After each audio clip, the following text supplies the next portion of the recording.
We learned today about the correlation coefficient, which is our R value for a graph. And what our R value does is it tells you how strong the relationship is between data points. So our R value can fall anywhere between -1 and +1.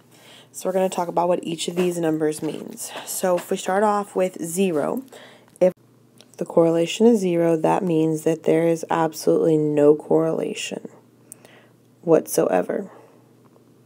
So if R is 0, it's no correlation. That means our data is going to be a true scatter plot. It's just going to be all over the place.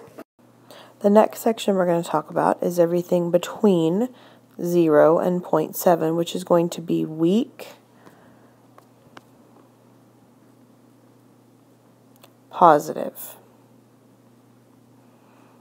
All of this is weak positive, and what that means is it means that the data has a positive correlation, but it's not very straight. It's definitely going up, but it doesn't follow a really strict pattern. Our next is any number between 0.7 and 1, and anything between 0.7 and 1 is going to have a strong positive correlation.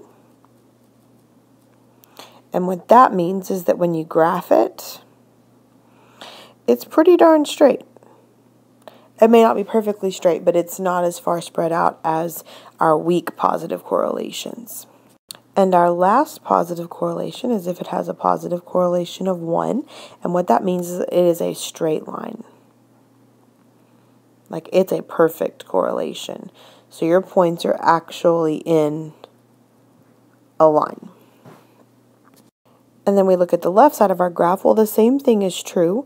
When we go between -0.7 and 0, then we have, instead of weak positive correlation, we have weak negative correlation, which means that when I graph this, it does follow a pattern. It is decreasing, but the data are kind of spread out. But you can tell they do go down from left to right. So weak positive goes up, weak negative goes down.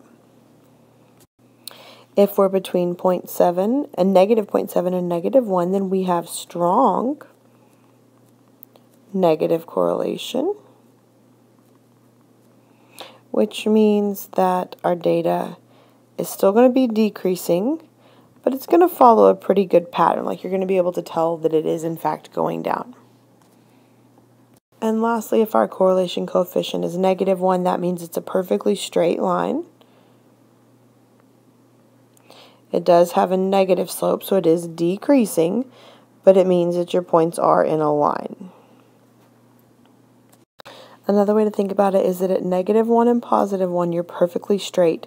And as you go in towards 0, that's when you get less and less straight. And so as it goes in, it's getting weak. It's getting close to 0, so you're getting weak both directions.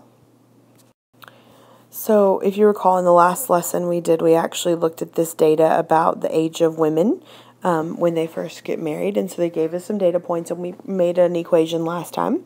So if you notice down here, they've actually given us a table here, L1 and L2, that lists out all these points, and they've typed it in the calculator in y equals for us, and we have that right here. So the first thing we need to do is to write an equation of the line of best fit. So if we're writing in the equation of the line, notice that that word is the word line right there. That's super important, the line of best fit, because what that tells us, if it's a line, we know that it has to be in the form of y equals mx plus b. And remember, our calculator uses ax plus b, which is just the same thing as saying mx plus b. So we know that our m, our slope here, is going to be a in the calculator, and we know that our b value, which we know to be our y-intercept, is going to be what they give us as b in the calculator. So I can rewrite this equation as it's still going to be in y equals form, but instead of m, I'm going to approximate this to 0.126. So I'm going to round to 3 decimal places. Then I still have my x, And then for my B, I'm going to say that it is plus 19.845. So you're going to round to 3 decimal places, which means technically we want to look at the fourth number, and we want to see what the fourth number tells us to do. And so in this case, my fourth number was 1, so that told us that we were going to stay the same. And then if I look at the next one, if I mark out my last numbers, my fourth number is a 4, which again tells us we're going to stay the same as well. So that's where we get the 0.845. So the next thing we have to do is we have to use this equation, because it says in 2020, what will be the average age of a woman for her first marriage? So we've got to figure out what we've got to plug in for X. And I want to go back and look at this table and read what part A says up here. We didn't talk about, but I'm going to read about it. It says, the data from the scatter plot is shown in the table. So note that 0, 5, and 10 and so on represent the years. So this is my years, but notice there's no 0, 5, and 10 here. That's because this represents the years, and they tell you this, since 1960. So for ours, 2020, so since 1960, we've got to figure out what that is. So we've got to figure out what the year since 1960 is. Well, if I do 2020 minus 1960, I'm going to get 60. So that tells me immediately that my X value is equal to 60. So to make my prediction, I'm going to take my equation that I've already written, which is y equals 0.126x plus 19.845. And I'm going to replace my X value with 60. So it's now going to be y equals 0.126, and instead of X, I'm going to put 60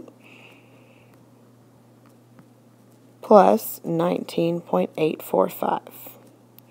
We can put that in the calculator, and when we do, we're going to get y equals 27.4. So that would be the age that we would predict women in 2020, what age they're going to get married at for the first time.